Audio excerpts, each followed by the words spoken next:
for the first time. Fuck you, listen to mine, come take a ride. Open the trunk, let the Alpines bump through the night. California roll through the stop sign and keeping eyes. And I'm back for the first time. Fuck you, listen to mine, come take a ride. Open the trunk, let the Alpines bump through the night. California roll through the stop sign and keeping eyes. Yeah, hello, good morning. The rain can barely afford to be get pissed when I wake up. This whole life is so fucking pointless. Feel with annoyance, usage appointed. Feel the rigor mortis, the shortage. Digital avoidance, give a coordinates. The brain goes in the morning, flip your portion. Try to make a fortune, fuck her off. I'm trying to get my thoughts sorted, my life in order. Fuck the government supporter. Penny for your thoughts, I give you a quarter. The conduct of disordered all over. The kamikaze, rewind time. Talk to me wrong, get bombed 7 times like Machiavelli the Don. I read the Bible and the Quran and plenty of times I'm at war with myself. Bring a peace to my mental, we're working on my health. I hear the voices in my head. Will I live to tell? Who knows? Heaven to hell. O's. Everyone don't get burned trying to make the funds. In this life you only live once, it's cold, so go live in the run.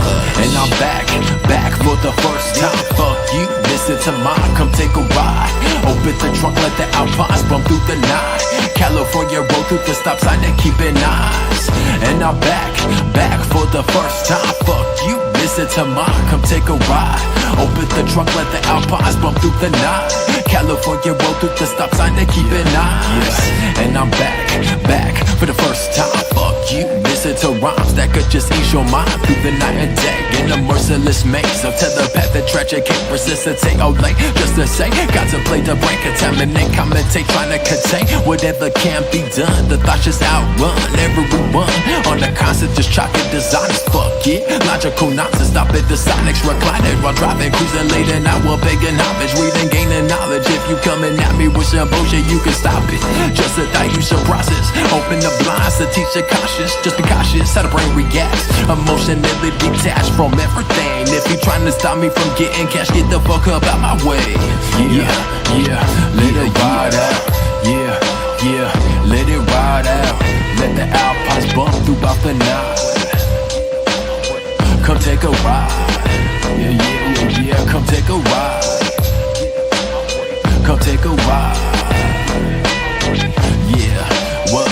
Let the Alpines bump throughout the night. California roll through the stop sign to keep it nice. Let the Alpines bump throughout the night. California roll through the stop sign to keep it nice. Yeah, what? Let the Alpines bump throughout the night. Come take a ride.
Ladies and gentlemen, welcome to another episode of the Kick It Podcast, brought to you, of course, by Kick It Labs.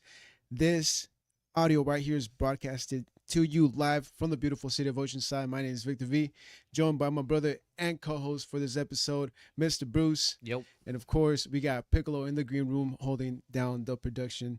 So everybody, if you guys haven't done so, please make sure to like, subscribe, and get that little bell icon when we go live every episode here at the Labs. Appreciate you. Tune in for the episode. We do have a very great special guest coming to you from here Oceanside. We got Dinah from the Hill Street Country Club joining us in this episode. Can't wait. It's going to be a crazy good one right here. Hey, welcome. Hi. I'm Thank you. outside. Thank you for joining us, Dinah. Oh, no, thank you for inviting me. I'm really excited to be here and nervous. Really? Yeah. First time on a podcast? No, it just takes me a minute to like warm up to talking. Okay. I know I started a little bit, but like now that I know the lights are on me, I'm like, ooh. Lights, cameras, Yeah. everything on. People are Yeah. tuning in. Tuning in. How many podcasts you done so far? I've done like 6 so far. That's right. Any of the plugins that you want to give in right there, real quick? I can't do this right now. I can't That's okay. remember It's that. okay. for It's sure. We'll take it easy. We'll take it easy. Well, can you go ahead and tell our viewers a little bit about yourself? Yes. My name is Dinah Poellnitz. I am the founding curator of the Hill Street Country Club, which is a community art space in downtown Oceanside. Yeah. A little bit about myself. I mean, my dad came out here in 1977 as a military man. I lived on Camp Pendleton. And being a house insecure child, like moving all over Oceanside, I learned a lot about the landscape, but also I knew as a child I was always creative. That was my yayas. And so I went to school for art, went to UC Riverside. I got a art history, art administrative degree. I lived in LA for a bit, worked in the creative industry and all that kind of stuff. But then something brought me back home and I missed art a lot. And so I volunteer at OMA, the museum, and that's where I discover there's an opportunity to create more space for folks like me. So I created Hill Street Country Club with my business partner, Margaret Hernandez. Yeah, that's what I do. Okay. And then how many years have been going at it? 14 years. I'm exhausted. Wait, at the Hill Yeah, Street? What? 14 years. Like the first 2 years, we did pop-ups all over Oceanside. That's how we learned about like the needs of creativity in different parts of neighborhoods. And also, we couldn't afford a space at the time. We were just creating something to fundraise for the museum at the time, the education department, because we both worked there together. And our solution was like, okay, let's raise some money for supplies for students who are visiting it when they're in the 5th grade, their 5th grade visit called Art Quest. Okay. And so we did that, and it was highly successful. And a lot of artists came out. They're just like, yo, do you like curate? Do you do shows? Like, are you guys going to keep doing this? And that's when I discovered like, okay, there's a need for artists to have a space to exhibit, to gather, to be appreciated and celebrated, through their arts. And like, we decided to keep going after our first event. And we did that for 2 years. And then we got our first space in Artist Alley before it was named Artist Alley, like legally with the street sign. So what was like the original name with it? Was it always Artist Alley, or did you guys? No, it didn't have a street sign. It had like some other name, but we made it legit with the help of Main Street Oceanside, the city folks. They made it legit and changed it to Artist Alley. But when we first moved in there, we had to like rip the flooring. It was disgusting. Like we had lights that were being hung by hangers. Like nobody was really in the Artist Alley building at the time. And we were there for 2 years. We outgrew the space. We had like a lot of events. We we recreated the art walk for Oceanside, the art walk that everyone enjoys today. It was our pop-up gallery business plan when we started Art Walk. There you go. Yeah, so we did that and it was highly successful. And then it was part of a committee. We were on a committee and we were just like, okay, we need to focus on our space and the shows that we want to have. So we stopped doing art walk, and we focused on our own space. And we just outgrew it. We started commuting back and forth to San Diego to understand the art scene, and find people to collaborate with. And then at Link Soul, the building that we're in now, I curated the art director into a museum show for him at OMA. And then he offered us the space at 530 South Coast Highway. So we've been there for 9 years. Okay. Yeah. Yeah, I love you guys' place right there in Coast Highway. Yeah. Yeah, and some of those shows that I've been to, every single one has just been super, super cool. One of my favorite ones so far has been like the humanity shower one. Yes. Yeah. That one was Jordan. sick with the photography display. Yes. Yeah, and I think Jimmy was there too. He did like a Yeah. speech and Yep, stuff. he was there as well. And then you guys also had a Desi Hollow's album release party there as Yep. well on his birthday celebration. Yeah, we did. Yeah. Yeah, it's beautiful to have this like amazing building on Coast Highway and share it with the community. The landscape of Oceanside is constantly changing and it feels less accessible to be on the coast, so it's nice to have that building. Like we're going to move out of that building at the end of the month, but I mean, it was the best thing about being there was being able to share it with folks who didn't have access to spaces. And it continues to prove that we need more community art spaces, and it's hard to keep a community art space because the model is built on giving and making it accessible, and that's not a profitable model. Yeah. So I'm gonna miss that space. Yeah, it's very, very hard Yeah. when you're like a creative resource Yeah. for the community. Yeah, Yeah. it is. It's hard.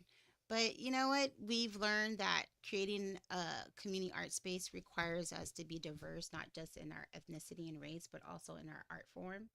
And that's why we have like listening parties. We have, hip hop step aerobics. That's all creative. That's all creative work, and because we're a diverse community, we have to be more inclusive when we talk about what is art. Like I don't like a lot of art, but I get it. That's not for me. It might be for someone else or for another community. So the best thing about having a community art space is providing the vessel for folks to gather and like appreciate each other's creativity. Because when you're creative, you get to have like real conversations. You get to talk about the world and what you want. It's an opportunity to share ideas, and that's what we want. Or you can meet your boo. Right, right. Or you can meet your boo. Like I met her at an art show. That can happen too. Like gathering spaces they're not just safe, like they're necessary. They're good for your soul. Yeah. Damn, that was nice Deep. right there. No, well said, Dinah. I want to go ahead and love take a step back.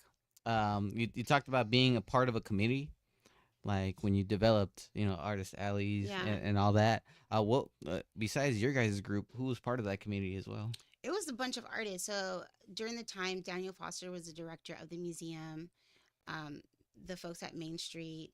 It was very community driven. Like all the institutions, like we're just like, hey, like we want to have artist alley. We want to have a culture district. Like the library. The library has been a blessing for Oceanside, for us. Like they were the first one to give us a paid opportunity.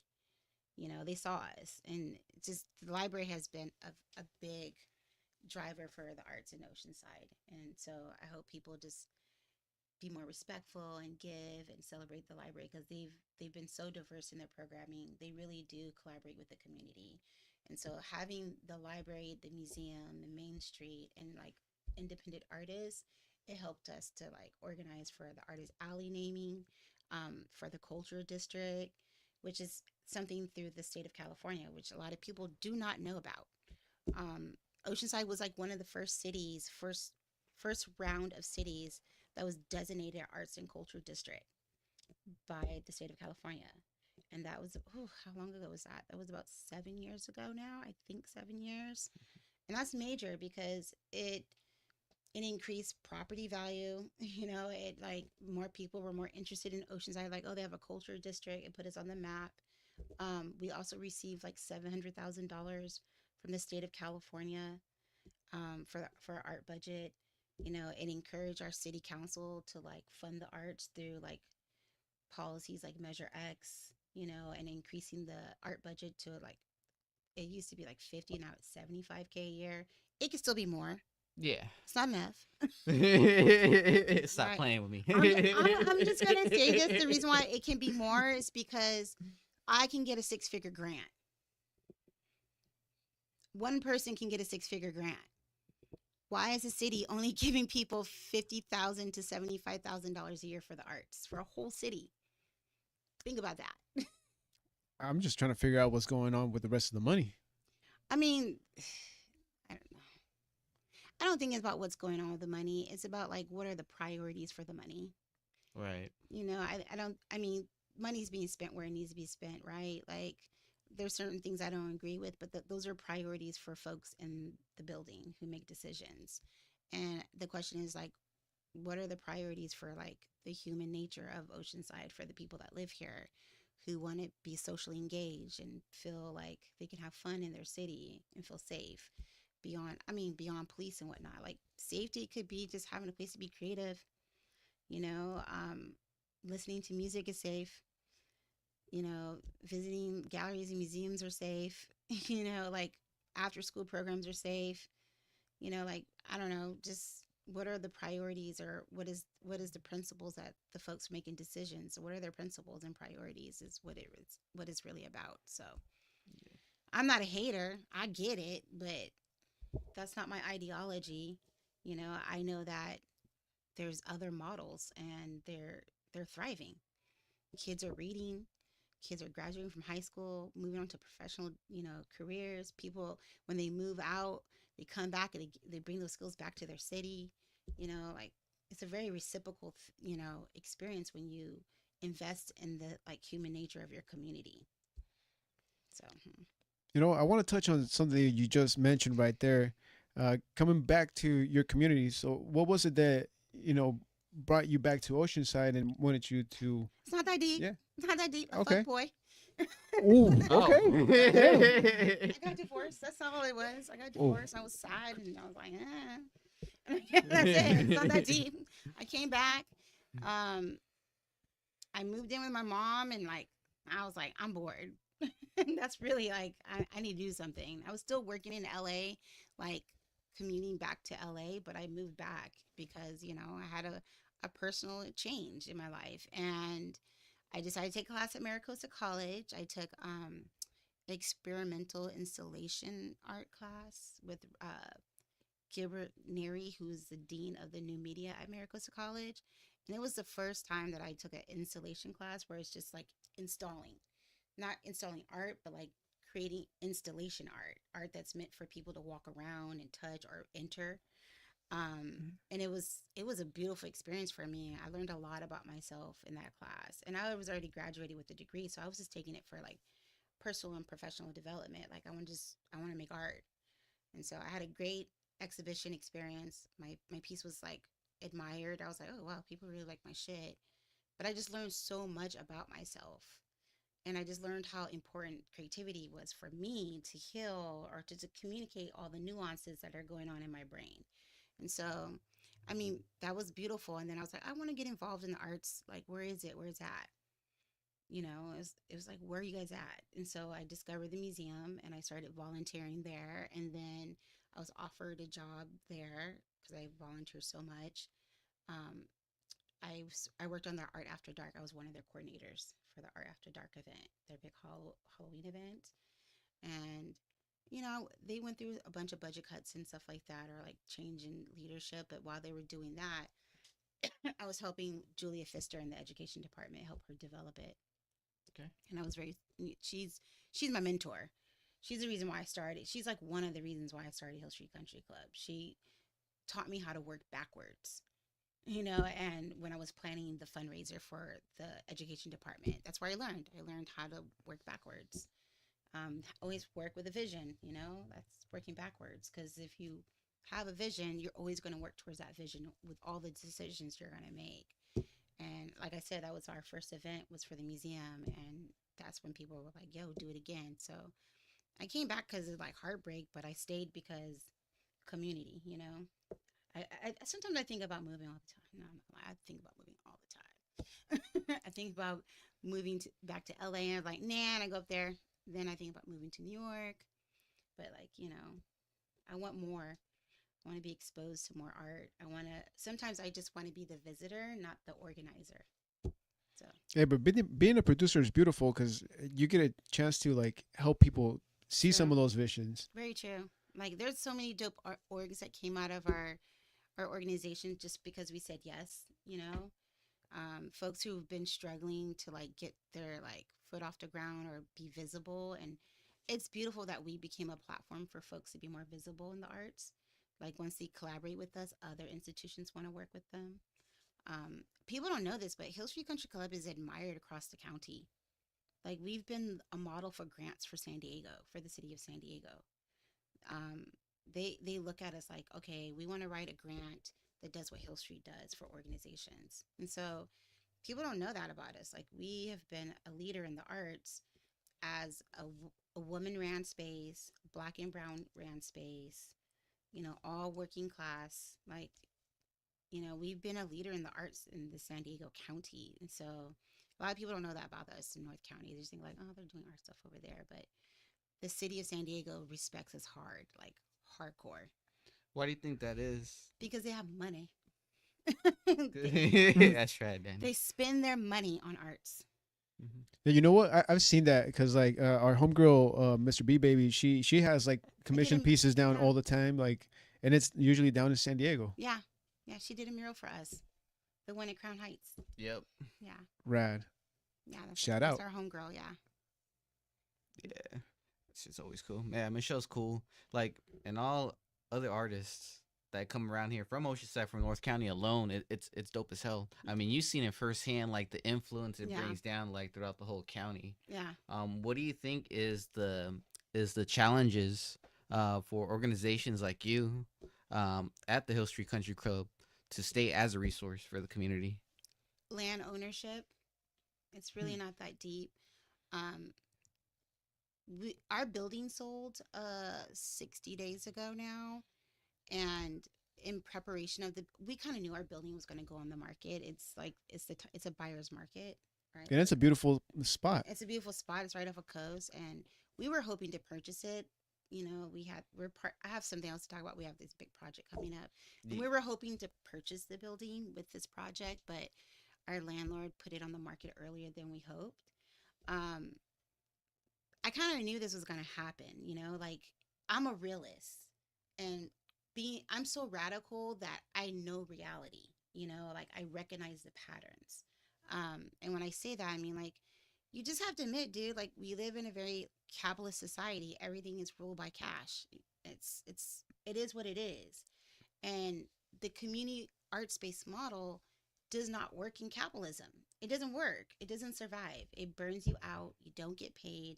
You get underpaid. You stretch your resources. You spend a lot of time trying to get money to keep a space for folks.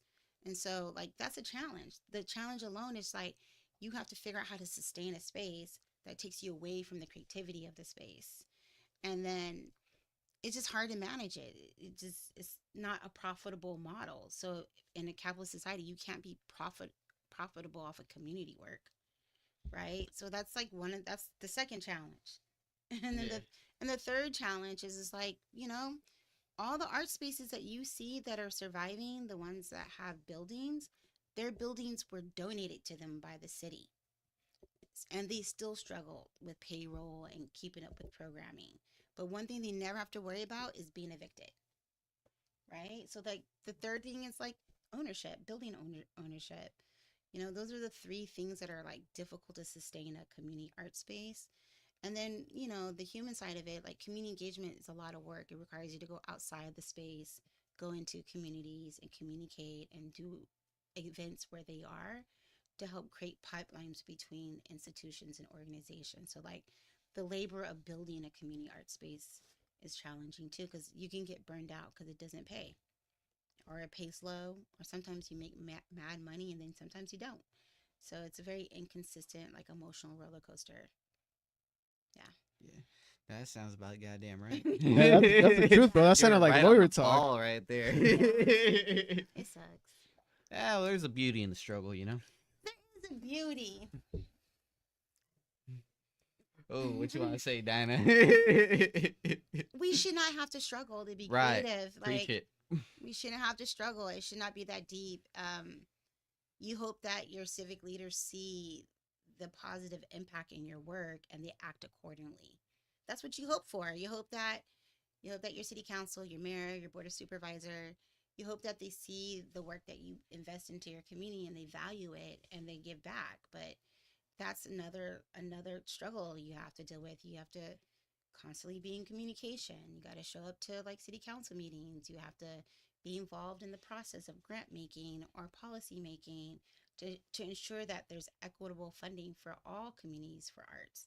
And so, you know, it shouldn't be hard. It's like the results are in. Like we did a whole survey about the arts and how much money we brought into the city with that little shoestring budget. Like we brought in $52 million of like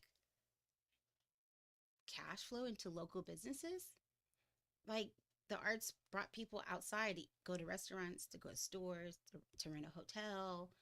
Like people were coming to our city because of the arts, because of the like community work that everyone was doing together, you know, from the museum to Hill Street. And then we also learned at Hill Street, we were the 17th reason why people from out of town came and stayed at the hotel.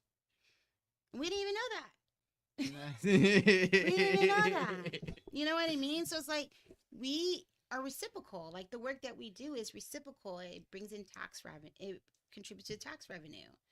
It contributes to like mom and pop shops, you know? Like we have a value, but it doesn't look profitable because of the community work. It's community work. And sometimes we do community work because that's the whole purpose of it. I get all the radical stuff, but at the same time, we got to do better with like investing in community spaces as a community as a whole. Like That part. you know, it's not even about like, oh, you can afford a $5 beer. Like you can get a $5 beer at my gallery too. You know, you can come put a $5 in the bucket donation and come look at our art. And like artists love when you come to their shows. It makes them feel seen and valued, you know.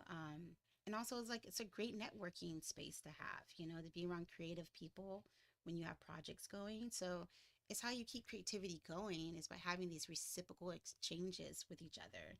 That's why you need community spaces, but it's unaffordable. That's the only problem. It's profitable for others, but it's unaffordable for the people who run the spaces. Yeah.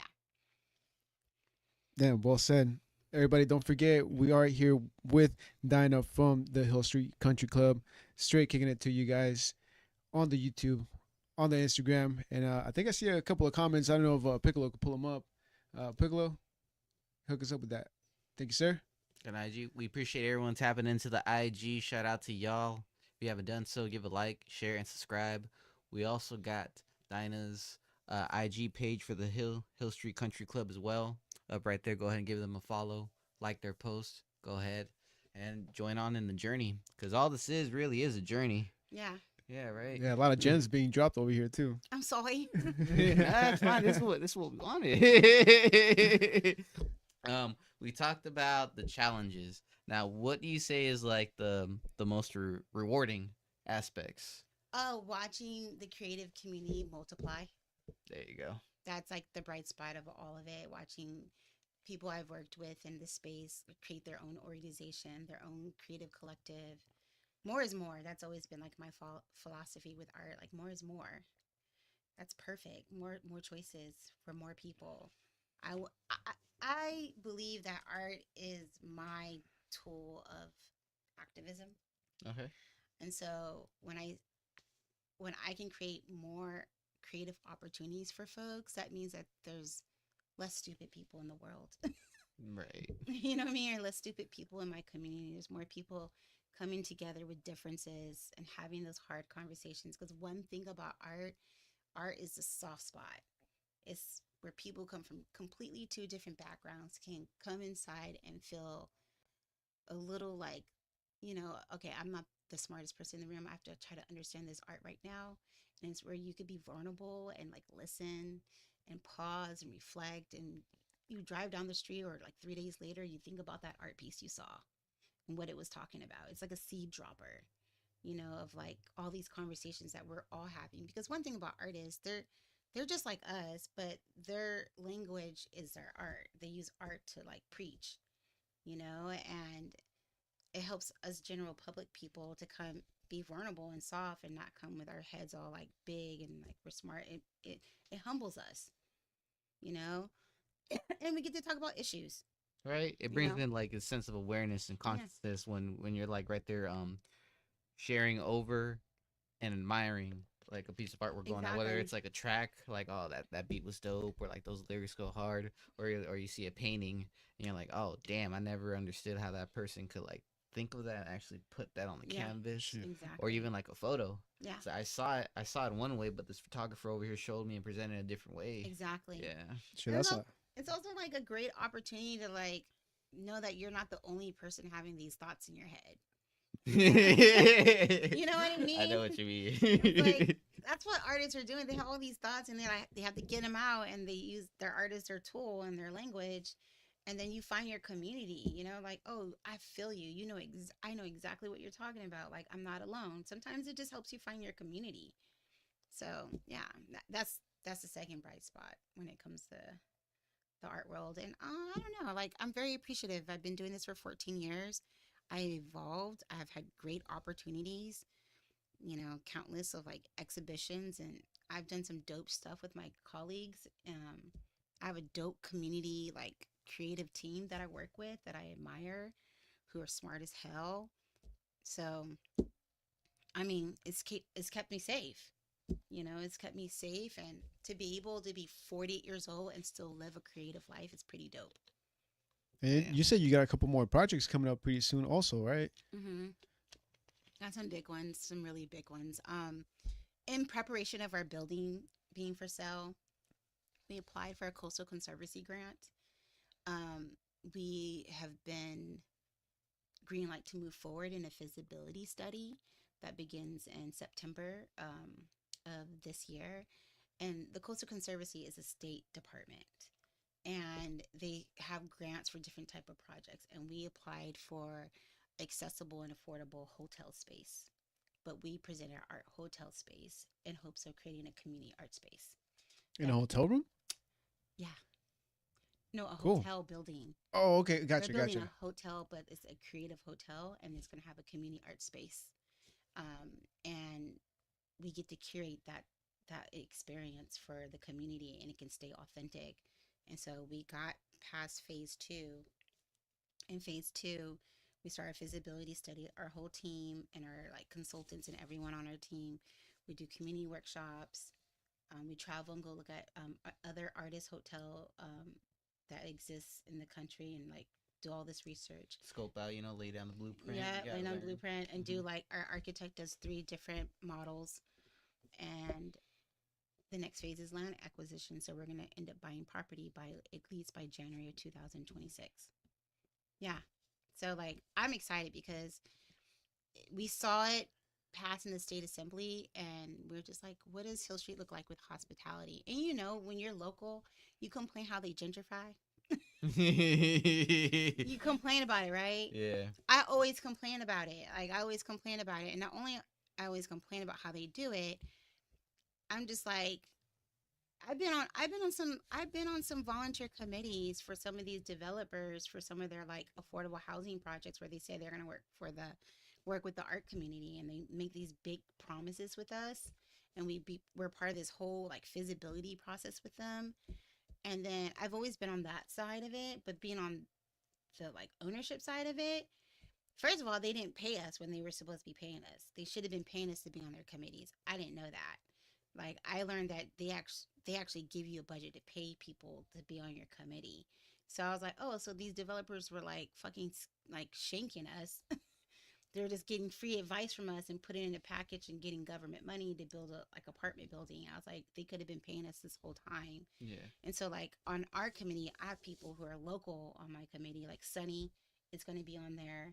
She's going to get paid like to like input for the, for like her for the work that she does with food service, creating a kind program for homeless people.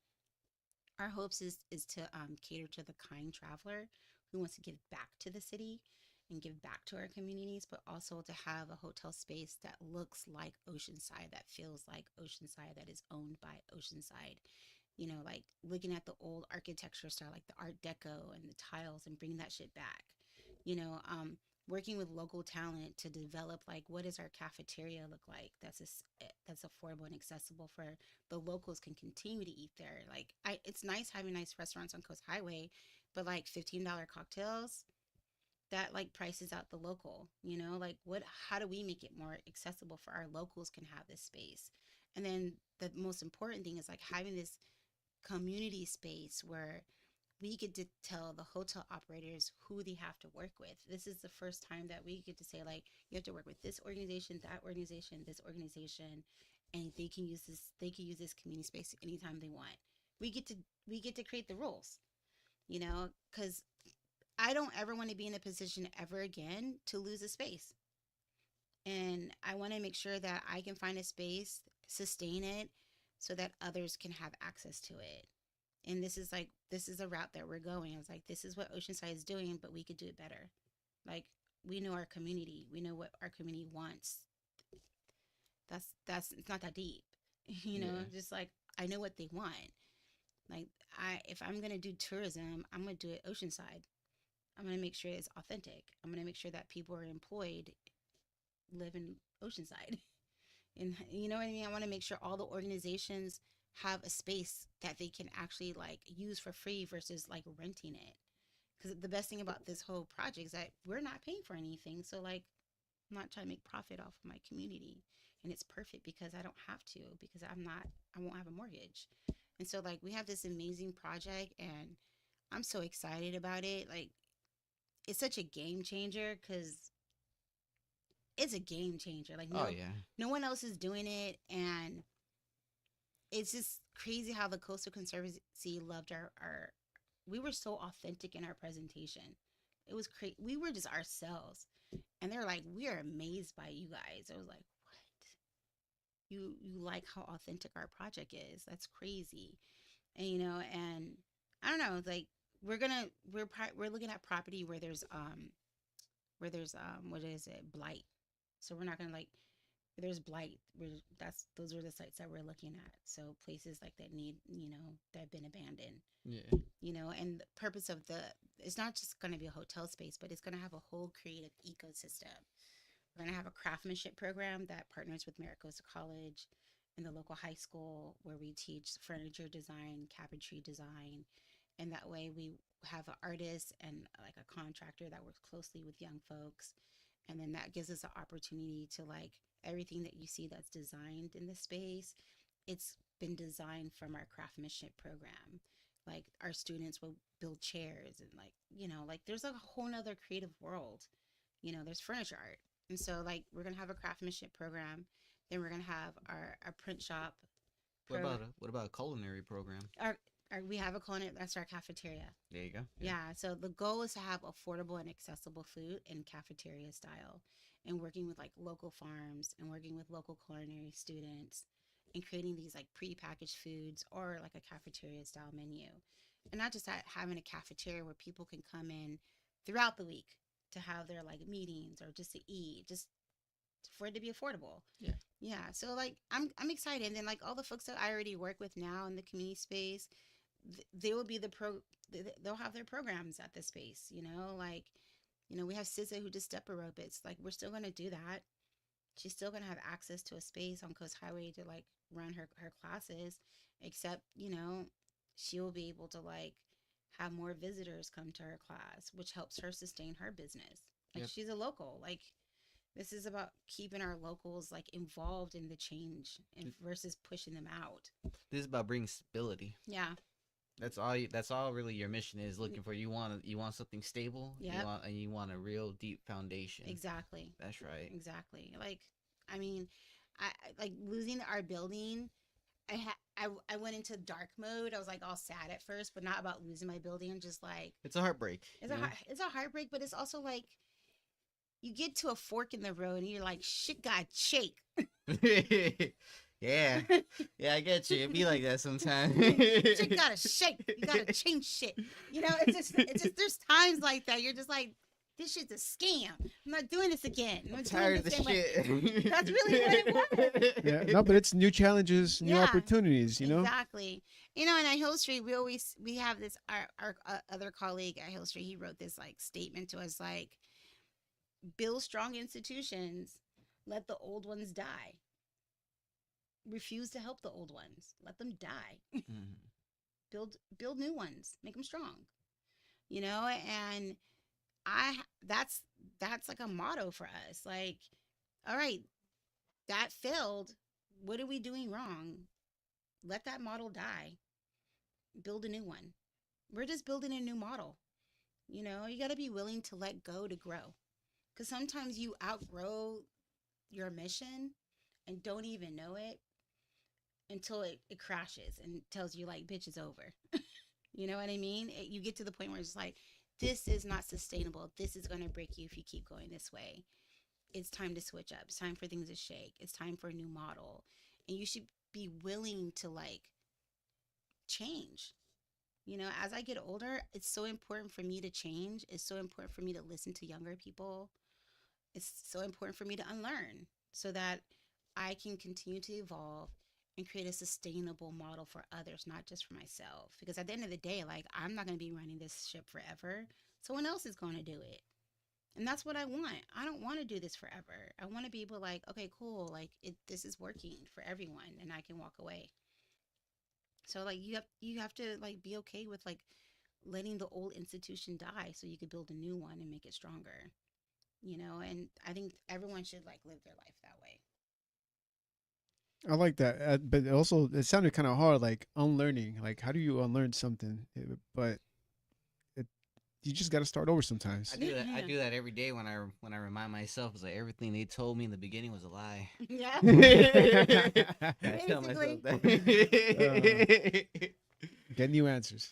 Basically, All right. yeah, basically. All right. Well, Go ahead. oh my bad, Dinah. We do have a quick comment that I want to get into right now because shout out to everybody on the YouTube. It's been a great episode thus far. Bruce, can you read that? Oh yeah, we got this comment saying Dinah is a legend. Shut up. The Hill Street Country Club will be missed, but her next move sounds incredible. Thank you, whoever said that. That was so nice. There you go. There you go. And then we got more comments on the IG. Can we check Piccolo? On the IG. Ugh. Shout out IG. We got people tapping in. Yeah, we just got people tapping in. All right, bet. All right. Cool. Anybody got any questions? You could always leave a comment. You got any compliments you want to give? Go ahead. You want to leave any suggestions? Because Dinah's always open to suggestions, right? I am. Mm-hmm. I like them. There you go. There you go. Teach me something. I'm down. And then what we do got to also bring up, we're going to take this moment of time to bring up the Dave East show coming up at Booze Brothers May 16th. Tickets are still available. Pre-sale ticket prices are still going at $30. Yo, cop them in as soon as you can. As soon as those sell out, the prices are only going to get bigger. And then also tonight, Rosewood Kitchen, Sushi Beats and Eats going down. They're actually going down right now as we're programming. Yo, shout out to all the folks down there enjoying the hip hop and also the dope ass menu. Honestly, like I had some good menu last time when I was out there with Lenz and Louis. Man, good times. That's right. Big shout out to Rosewood, basically Oceanside's underground hip hop house. Mm-hmm. Shout out to Dave East and Booze Bros for helping us out there for that show because it's gonna be a good one next month, man. Yep. And go ahead, Bruce. Oh, yeah, we still got a couple. And then also, of course, we have the Oside Boogie going down, the Oside Sports Bar, GD Funkster's own party night that he always get it cracking with that funk and old school being played. Special guest DJ will be Beto Perez coming back to Oceanside. Shout out. I believe the last time he was here, he was DJing at the Front Wave when the Monsters of Hip Hop show went down in October. I went to that. Yeah, me too. Wow. that shit got lit, huh? Did you take that moment too when it's like there was no artist, there was just like music playing and people were just They're all right? up, yeah. It was like seeing my business partner like get down, like, oh, you do know Baby Bash. Look at you. Right. I loved it. And the MC Magic bringing his son, right? I didn't see that part. No, I didn't see that part. Yeah, he did. He brought out his son. Also, Little Rob did. Little Rob too. killed it. Yeah. The outfit killed it. Yeah. It was like all white or some one color, pink. What was it? It was like one color. It was. He was fly. And then Jail Felony, he brought out Desi. Yeah, Joe Felony. He recorded with Desi recently. Yeah. On the record, yeah. Yeah. That's a legend too. And then of course Bone Thugs. Oh yeah, you had to be there, you know. You they had turned to be off the there. lights on them. They Yeah. I was like, what? It's sad. Oh, that is messed up. Yeah. But it was crowded. That's what I was like, dang, everyone likes Bone Thugs just as much as I do. That's dope. I didn't realize they were legends like that for everyone. Because, I moved to LA when they came out, and my friends were hanging out with them in like the producer rooms and stuff like that. When that was like the year that Eazy-E died. And so like being around them when they were hella young was like interesting, and they were so different. It was like the best time in hip hop being around in LA and hanging out with all these music groups, and Bone Thugs was one of them. There you go. Ooh, now that we get to tap into those stories, what other artists did you tap in around that time? Souls of Mischiefs. Oh shit! All right, we just saw them too at Back to Basics at the Meta Warehouse just recently, was it last year? It was right? last year, It was didn't it? last Towards the end year. of last Yep. year. Shout out to Out the House Productions for always doing back to basics. I can't wait for this one this year. That's dope. I mean, it was the 90s. It was different. Mhm. I'm, like I said, I'm older. So, 94, living in LA, everyone was at the house parties. Everyone was accessible. Like one of my close friends, he was a still photographer for Black Eyed Peas when they first started. So, we used to be in all those rooms and go to house parties and people would just be there. It was so there was no, bottle service back then like that. You know what I mean? Everyone was still rapping at house parties. So I don't know. I had a different young 20 lifestyle. You know, things were just so open and accessible. Yeah, that was the community back then. Yeah, it was dope. It was fun. Like dance with Jamiroquai, like all that stuff was accessible. Went to Portishead concert for like $10. Like it was all accessible. It's different. Yeah, I believe that. Sorry. No, you good. Yeah, that's a good term though. Ain't no bottle service. Hey, Ain't no I'm gonna keep that bottle one. You brought the 24-pack, huh? Couple of Exactly. 40s, and you're good to go. It's different. Yeah. Hmm. And then, what else? I also want to go back and touch base on the Hill Street Country Club, the name, so we can get that answer on this show. Okay. Where'd you get the name from? Well, when I was a kid, my mom had a friend who was a sex worker on Hill Street. She was a beautiful trans Oh, it's like Samoan back in woman. the day. Yeah, a beautiful trans Samoan woman. And my mom's hella churchy. So like used to always pick her up on Hill Street and go to like church with her and stuff like that.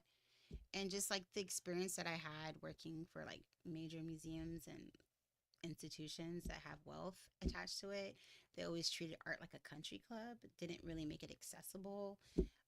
Didn't care that much for our like creative input or like decisions to make it more accessible, but loved our labor that created it. You know, Right. and you know the idea is like, you know, we still have to cater to that Hill Street community. That Hill Street community still lives here, like those who've been affected by crime, poverty, military, you know, different ethnic and race backgrounds. Like Hill Street still exists in Oceanside. It might not look like it on Coast, but it's still here. And I don't know, I thought it was an oxymoron just to call it Hill Street Country Club. It's like everyone's a member basically. Yeah. It cancels each other out and just like pay homage to the Hill Street days. I mean, I had my birthday party at Burger King on Hill Street. I was 8. You know what I mean? So like Hill Street has all its beautiful textures and stories. I used to say back in the days like Brooklyn by the Sea, you know? Brooklyn by the Sea. Yeah, you know, it's just like it had its strong working class roots. It still had its like diversity. Like it was like the only place where you see everyone at the beach, Black, Latino, Asian, everyone's at the beach, you know? It's a beautiful scene to come to Oceanside compared to other cities. And so I don't know, I just thought like I'm paying homage. Like this is still Hill Street for me. This is not Coast Highway. This is still Hill Street, and this is a Hill Street Country Club. You know, it's for like Hill Street folks. This is like for Oceanside, and it's for the people who remember those days or those who are affected by those days too. So yeah. Hell yeah, I love that answer. That was great. You brought in representation where there should be representation, because they're using that kind of representation to build themselves up and build their wealth up. Basically, at the end of the day, get yours. Yeah, get yours. That's the message for Get the show. yours. So it's been so Hell far. yeah. It's like get Write- yours. Write that down. Get yours. Take it in the For real. notes. Get yours and take theirs. Yeah, there you go. Took it up a notch. Because it is true. I mean, you Yeah. kind of covered it throughout this episode. Like, you know, they're kind of using this image so that they could get funds on that side to Yep. supposedly support on this side, but they ain't that much support, bro. Like, they're still holding the checks. Yeah. Yeah, basically, if like, let's say like if there was like 2 nonprofits, and there was and one of them was given all the labor and all the tasks to do it, while the other one just collected all the funds Yeah. that were meant to carry out that mission. Yeah. That sounds normal. Yeah. I've heard stories out there, shit going Sounds- down like that, and yeah, it does happen. Yeah, it does happen. Sucks. Yeah. Yeah. That's unfortunate. Well, I do hope that people do recognize the signs. Like you said, Dinah, you live off experience. You go off of signs, you know, of how things are going on. What can you say has been one of the most impressionable experiences that you still think of today? Our High Tea Music Festival 3 years ago was like amazing. It was beautiful. It was like so diverse. Everyone was chill. Like people were in full rested bodies. Like the Sacred Souls were our headliners. We did it at Goat Hill Park. Everyone was just so happy to be present. It was like the most peaceful day of like music and art and just like fellowship among each other. Like that was a beautiful event, and we're doing it again this year. We're doing it this summer, so I feel like that was a moment like, wow, we really pulled a festival, art and music festival together as a small little team, and we made a lot of people who were anxious during COVID like feel a moment of rest and peace. So like that was a good spirit moment. And then just like I don't know, like all the exhibits that we've had, I love my work. I love my studio visits. I love talking to up and coming like organizers. I love I love the like relationship I have among my team. Like I love what I do. So I can't pick one thing. I love it all. That's why I'm saying just one of them. You know, because I know you got plenty more. I know. I But got that was a great story though. I ain't Yeah. gonna lie to you. That was a good one. I love it all. Like we always say art is personal, communal, and universal at Hill Street. So and that means that it's all in one. Like my personal experience belongs to a community. My community experience is a universal experience. And so if artists can be authentic and vulnerable and create from that space, like there's always community to support them and support each other. So yeah. But right now I'm just like gonna focus on the personal space in my message. And like the personal space is making sure there's a sustainable model for my Hill Street team, for my family and friends, the people I take care of. And then once I can fill up that cup, I'm going to go back to the communal space and do more extended programming. But right now, my goal is to create a structure that's sustainable so that my people are safe and Yeah. they have consistent employment. My friends and my colleagues are to me they're genius, you know, and I would like for them to like thrive as artists and doing the work that we do. So like people always think that we have like baller budgets because our quality work looks so good. You're like, no, we're fucking broke. We just care. We Right? just care. And plus, you're artists. We're artists. You Like know, this is what we do. Like, we don't do nothing tacky. We all have tastes and skills, you know, and I just want my team to be like safe. I want them to have Mhm. the life that they want to live and be creative. I want us to be able to enjoy our family and friends because of the work that we do. So that when we start doing communal work, we're not on burnout mode Yeah. and overextending ourselves. So like right now I'm going to be focused on the personal communal part of my messaging. And I mean, cause that's where you build a strong foundation for sustainability. So yeah. Yeah, no, of course. You provide the space, you know, like create the own in-house establishment, and then you go ahead and bring your whole community in so that Yeah. everybody can go ahead and carry out their mission in Yes. peace. Hell yeah. Yeah, exactly. Yeah, it's tough, especially because how so the good. way that Oceanside has been developing as well. And then you got a lot of outside entities that see this up and coming, and then Yep. they'll want to throw some bones, like Dude. in your wheel, you know? I mean, there's people who can move to Oceanside and open an art gallery now. They weren't doing that like 14 years ago when when there was a tumbleweed on Coast Highway. Right? Literally, Right. a tumbleweed. Say In it. South O, there was a tumbleweed. We had a pop-up art show at Rock Your Locks, and there was tumbleweeds 14 years ago. I remember that too. I was all like, "Why the fuck are tumbleweeds here if we got a beach?" Those Santa Ana winds, bro. They go hard. I'm like, huh? It's like we got too much dope shit going on around here for this shit to go down like this. Or like when we had our first art show, my artist got robbed. Oh, But damn. like we still had our art show. Like It's- you know, like it's everyone thinks like, oh, the police made it safe for you guys to be creative. Like, no, they No. did not. They did not. We did that by ourselves. We took a risk on a building that was falling apart. We took a risk for in a sleepy community that wasn't coming outside past 6 o'clock. Remember that diner that used to be on the corner of Seagaze and Coast Highway? It was supposed to be an 80s diner. It was owned by Perry. I can't even think of the name. Oh, whatever. Like, nothing- 80s diner? It was like an 80s. Nothing stayed open past 3 o'clock at one point in Oceanside. Like there was no like diner experiences for people who went out at night. Like everything was closed. So like us being consistent with our programming brought people outside, you know, and what happens with that is that it becomes infectious. Other people want to do it. Yeah. You know, you don't wait for your city council to make a decision like that. You don't wait for police to patrol your street to make it safe for you to like throw an event. You just do it. And I think for folks out there, if you ever want to start something, just be consistent. No matter who shows up, how many show up, be consistent. People take you seriously when you're consistent. That's how it works. Like, even though they might not know what you do, they just look at you off like, oh, that's weird. What are they doing over there? If you do it like 6 times, they're like, oh, I need to go check that out. Like, Right. they're not quitting. That's literally, it builds their curiosity. Like, you have to understand, like, a lot of folks don't have the like innate curiosity to try new things because they've been raised and structured to go to work, school, sleep, and eat. And like telling them that art is an option to like go outside and like look at art for like an hour or listen to music somewhere with other folks in their community, you have to like build this consistency that trains the brain for people to come outside. Like, so if you are a person who's in a creative collective, just be consistent. Who cares if one person show up? That's your audience. Give 100. Trust me, it works all the time. Yep. That's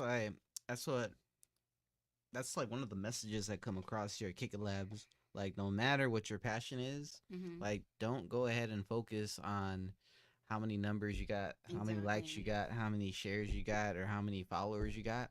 Those amount of people that are on your journey right now that say what's up to you, that actually pay attention to you, like those are your people. Yep. And those are the people that matter to you because you matter to them. Exactly.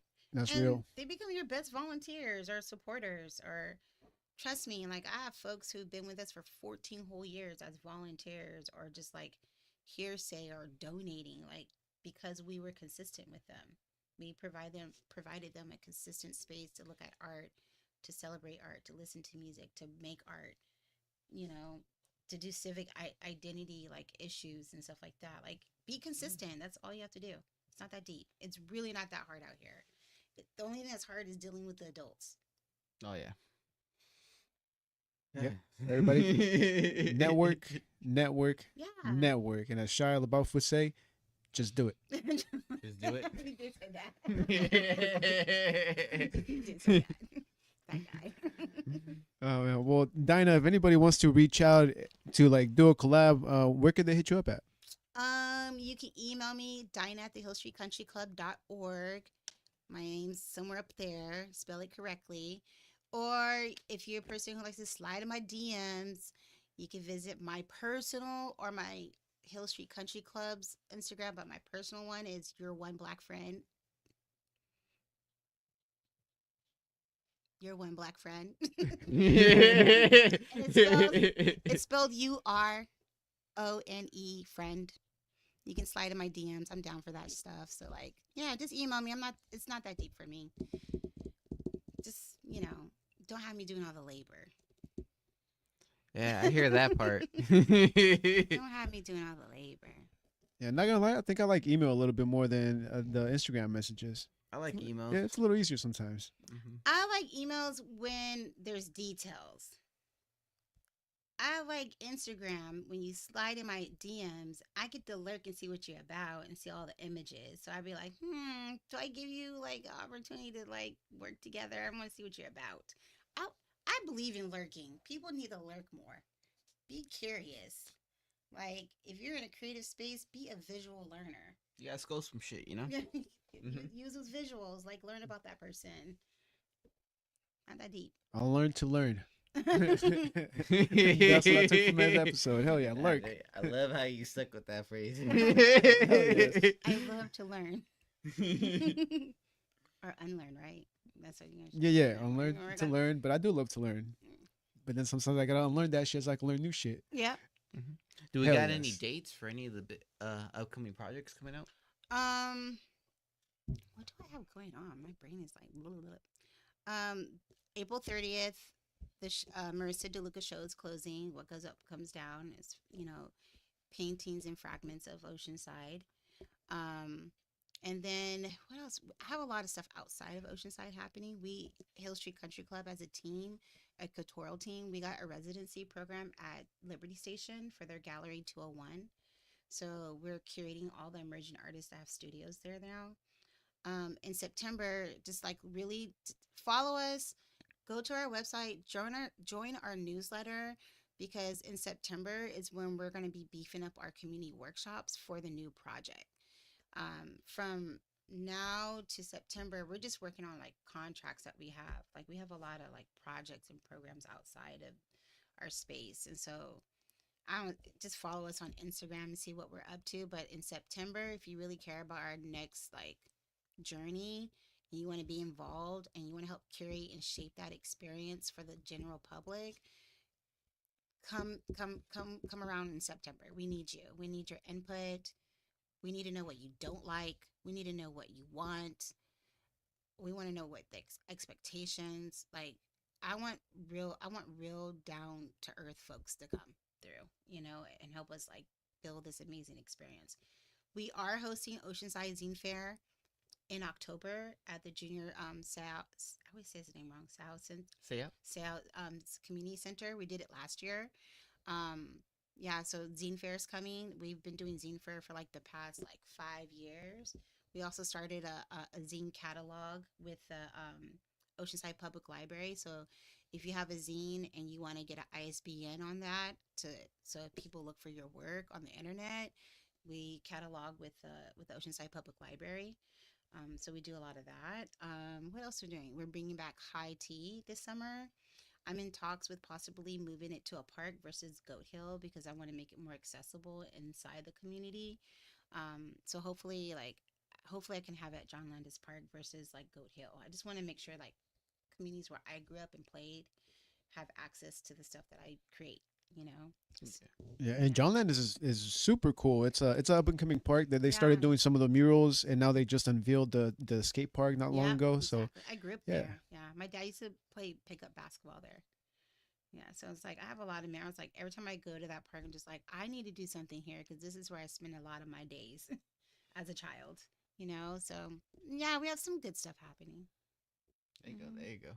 Just wanted to make sure the viewers get tapped in for those. Yeah. Yeah, it's been a great episode so far. yeah, beautiful episode. Everybody appreciate the views. Everybody tuning in and commenting. Don't forget, this is the Dinah interview from the Hill Street Country Club, and it's been great. I mean, time kind of flew. It's already been almost an hour. It is an hour. Yeah, I do want to come up with this last question right here. In your opinion, what do you think Oceanside is going? Where is Oceanside going in the direction that we have with our local politics going on right now?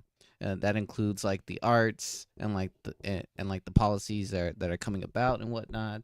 Do you think the direction that we're headed to is for the community, or is it really it's really just going to the point where we are just realizing that gentrification just took everybody out and put the community.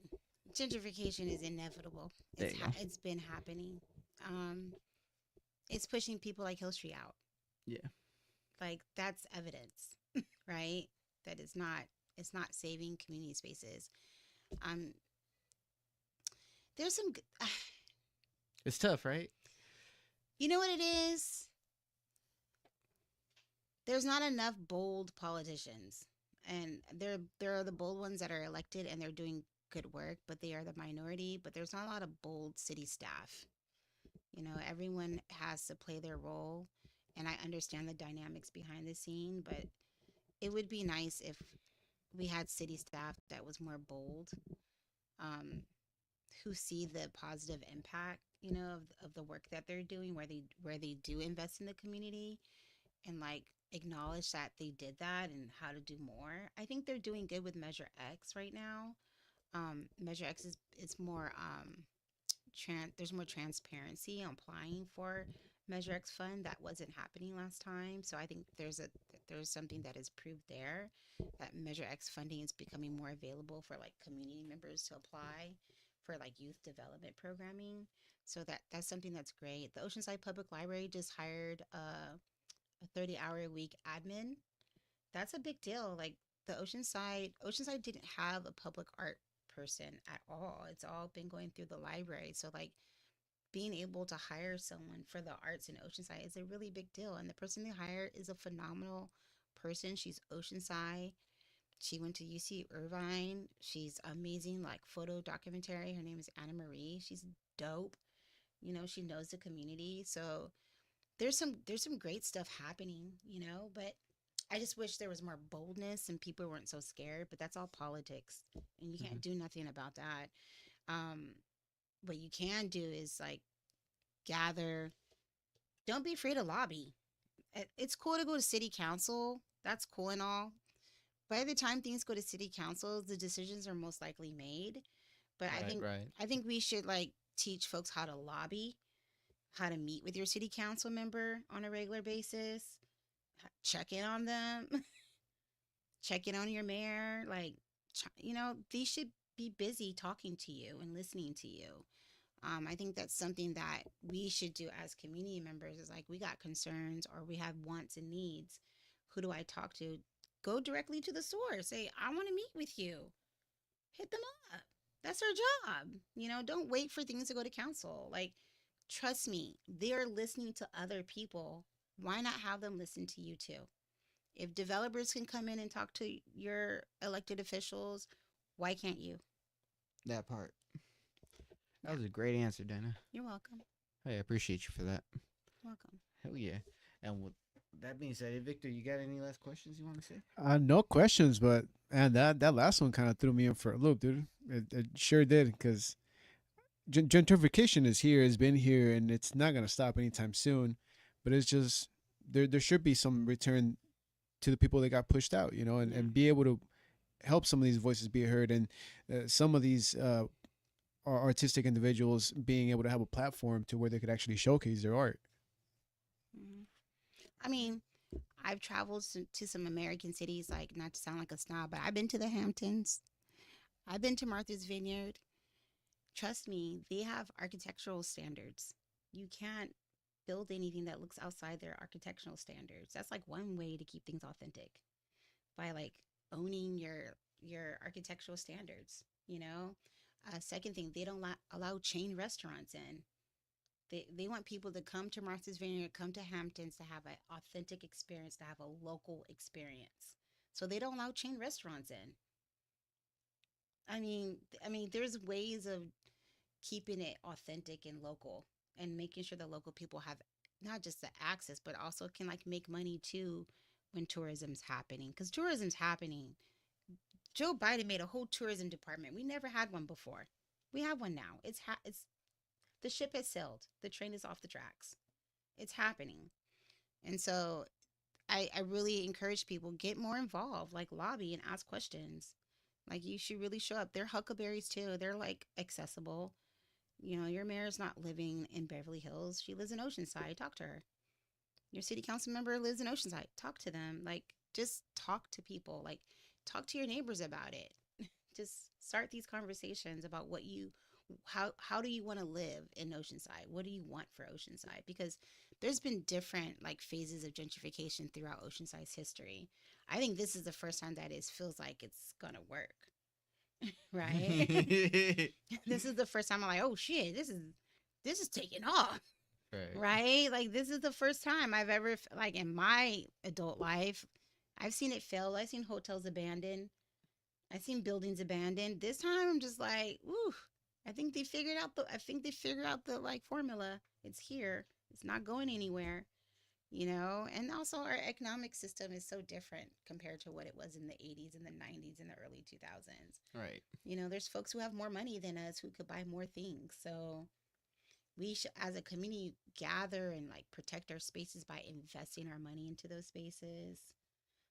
Like look into like ways you could buy property together as a community and own a building. It won't be hard if you have like get 50 people, do some crowdsourcing, figure like we need to start moving like community members to sustain what we want. We can't always think as an individual. We have to think like a community because they do. They do. Like every group that comes in, developers, hospitality, insurance, they all have a lobby group, right? They all have a board. They all have a board and they have a community that represents them. And they all got investors. And they all have investors. Like, why aren't we moving like that? Just saying. So unlearn to learn. Yeah. Yeah, that one changed me. Yeah. It did. It changed his life right now. For real. After Easter, I got you. I saw this crazy meme. You know that song "What the Helly" by Rob 49? That goes, "What the Helly?" That song. You guys know that song? Oh my god, it's so funny. Yeah, we do, Bruce. We just need to hear it right now. It's Yeah. ridiculous. Someone made a Jesus version of it. It's like, what the hallelujah? I'm just like, dude, I'm coming out of the tomb like that. Yeah. That's me all day. Like, what the hell outside? Like, just who cares? What's the worst thing someone's gonna do to you? Say no. That's it. Right. We move on That's to the it. next. Exactly. Yeah, no, there's definitely a lot of positive opportunity coming here in the city of Oceanside. We just gotta move as a community and a collective and really shoot for those opportunities out Yeah. here. Fuck yeah. Unlearn to unlearn. Or learn and unlearn. Change his life. Yup.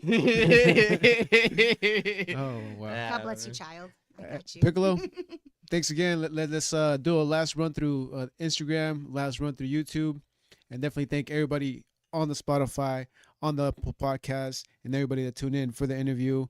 If you made it this far, much appreciated. Jacob John tapping in saying, "Yo, what's good? Hope y'all good." Shout out to Soul Shakedown Studios. They always got their thing going on as well too, man. Yo, catch their podcast as well. They got some dope ass episodes. A lot of cool guests too. Yeah, man, it's been a great episode. It's been a great weekend, and it's been a great start of the week. I hope everybody that tapped in tonight got some insights and also some gems off of this episode, because I certainly have. My boy over here changed his life forever. You don't even know. Went deep. Dinah, we appreciate you so much for coming onto this platform and this episode and sharing your insights and also being yourself as always. Thank you so much. I feel special. Yeah, that was one of my favorite answers right there. You're like, just a fuck boy. I was like, oh, that was hella real. It's not that deep. I'm human. I used to like thugs. I had a thug problem. Now I'm just over here being a little like square. Dinah, where can people reach out to you one more time before we You can visit us at hillstreetcountryclub.org. Our Instagram is Hill Street Country Club, and if you want to email me, my name is Dinah, DINAH, at thehillstreetcountryclub.org. Yeah, I'm not hard to find. There you go. You Oh, can yeah. Google me. Google Dinah. Google me. It's great when you Google me. Have you guys ever Googled your name before? I haven't tried. Google your name. See what you find out about yourself. All I know is it says Dinah's dope as fuck. Look at all the dope shit I did. So, like, Hey, Google your name. Just Google it. There you go. There you go. Matter of fact, everyone go Google your name right now. and find out about yourself. Yeah. Yeah. Dinah, once again, thank you so much for joining us. It was fun. Thank you so much. I was nervous. I did talk too much, but like I really appreciate y'all. Talk too much on the podcast. That's what we need. Yeah. No, but we're definitely looking forward to your next show. And Thank you. trust, you send us the invite, we'll be there. Okay, awesome. I really appreciate it. Thank you for the work you guys are doing. So this is like an inside outside voice that you guys provide for the community. And I see you guys. Like you guys are having the conversations and you're introducing it to a community that does not have access to that. So thank you so much for the work you guys are doing too. I really appreciate it. I Thank see you. value in your work. Appreciate that. We appreciate that, Dinah. Thank you, and thank you for everyone for tuning in. I hope y'all had a great Monday and a great rest of your week. Catch us around next time. Yo, thank you for sitting with us, thank you for talking up with us, thank you for kicking it. Bye.